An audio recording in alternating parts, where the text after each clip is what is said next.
Hey everyone, and welcome to the next video on Pokemon Productions. Today, we're going to be talking about Gladiators Series 3. It is about time I talk about the latest series of Gladiators. It has been incredible this year, and I couldn't go without talking about it at least once. So if we're all ready, let's get to work. Contenders, ready! Gladiators, ready! 3, 2, 1. So, this is the third series of the BBC revival of Gladiators. Once again, taking place at Sheffield Arena. Once again, hosted by Bradley and Barney Walsh. Absolutely incredible. And all 18 Gladiators returning. So, the likes of Fire, Electro, Giant and Nitro are back from their injuries in Series 2. And Hammer and Cyclone will now have a full series under their belt, which is incredible. Absolutely amazing. So it is still the same format. It's still the same 11 episodes consisting of the tournament as such. And the same events are back as well. Duel, Unleash, Powerball, Collision, all that sort of thing. And we have some new events as well. This time we have 2 new events and 1 returning classic. The first of the new events that were introduced was Destruction. And what that basically is, 2 contenders versus 1 gladiator. And they basically have to bash their way through 4 barriers of varying strengths. The first one they have to bash through like directly. Then in the second one they have to destroy with a battering ram. The third one they have to climb over. And then the fourth one they also have to bash through, but it's a lot harder. It's a lot tougher. So it requires a lot more effort. It has provided some incredibly close calls, this game. And it looks absolutely brilliant. The next of the new games, and my favourite of the 2, Everest. Contender versus Gladiator on this big, like, high platform with a perspex wall separating them, and all they have to do is use the wall to push their opponents off the edge. So they just have to push them off. But there's a twist. At certain stages of the game, the platform tilts. First, it tilts in the favour of the contender, making it harder for the gladiator, and then it tilts back in favour of the gladiator. It has provided some very intense games, and there have been a couple of instances where the gladiator have got the contender off before the first tilt even happened. Most prominently, Cyclone. Cyclone has gotten all her contenders off Everest before the first tilt, and she has promised that we'll never get a tilt from her. Well, if Everest returns in Series 4, I think we're going to hold her up to that.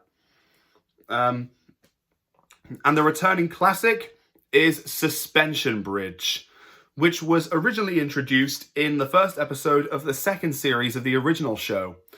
Basically, the contender has to get from one side of the bridge to the other, but there's a gladiator in the way. And they have to fight using these things called hammerheads, which are a bit like pugil sticks, except not. If the contender makes it to the other side, they get 10 points. If the gladiator knocks them off the bridge, they get nothing. And so far, only 1 contender has managed to win on Suspension Bridge. I'll get to that in a minute. I'll get to that when I talk about the contenders. But first, I want to point something out. They seem to have axed one of the events for this series. They've axed the ring. Like, the ring was not seen at all during this series. I don't know why. I mean, I rather enjoyed the ring. I just don't know why it's not been brought back. So anyway, we'll get to the contenders now. And the contenders this year have been absolutely amazing.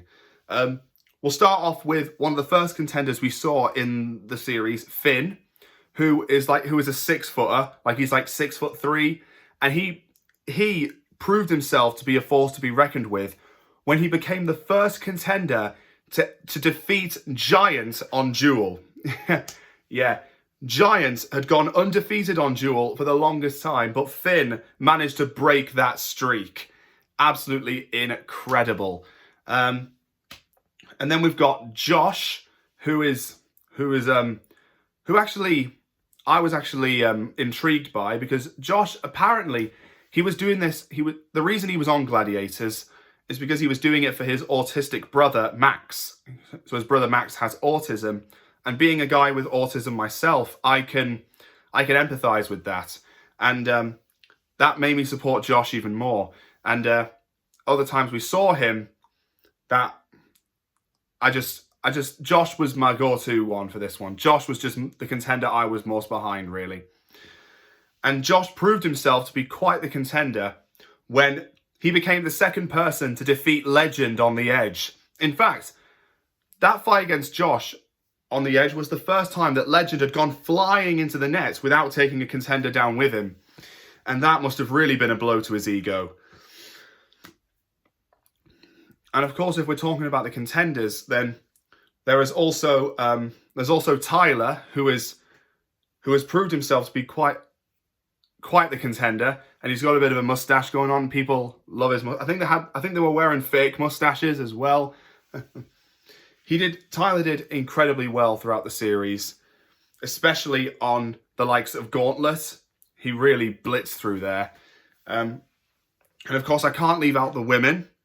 We've got Naomi, who apparently is the oldest female contender at 42, was it? I think it was. But she was absolutely incredible. And Naomi is the only contender to have ever won on Suspension Bridge, having beaten Fury there. And she was just absolutely incredible. Naomi really, really had an amazing run on Gladiators. And of course, we've got Emily, who is actually the youngest female contender, who is, I think she's in her early 20s. She did a lot of things during her time on Gladiators. In fact, she became the first contender that Cyclone managed not to knock off on Duel. Like, she lasted the full 30 seconds on Duel against Cyclone. So, which is easier said than done. So, all in all, the contenders this year have been amazing. Absolutely incredible. And of course, the Gladiators are back in full force. First things first, Nitro and Giant back. They're back in the arena. Nitro, of course, missed out the whole of Series 2 due to injury, and Giant missed out the majority of Series 2 due to injury, so it was good to have them back in full force. And it was good. It was absolutely incredible to finally see Nitro on Unleash, the game that is tailor-made for him as the fastest gladiator. And we saw quite a few more gladiators find their groove. Like, for example, we had Electro on Duel, and that means all the gladiators have played Duel now. And we got Comet on Gauntlet, which means all the gladiators have played Gauntlet. All we need now is Comet on Powerball.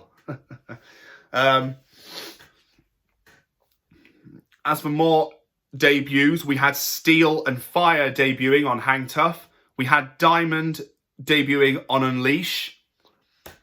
So many debuts happening. Hammer and Cyclone and Phantom debuted on the Wall. A lot of gladiators getting their first time on different events. It's been brilliant. Unfortunately, though, we did lose a few gladiators due to injury, which is, in fact, we lost 4 gladiators to injury, unfortunately. It was Athena, Bionic, Diamond, and Legend. We didn't see Athena's injury, but her last appearance was in Heat 5, so we didn't see her after that. And we did actually see Diamond and Bionic's injuries on Powerball and Hang Tough, respectively.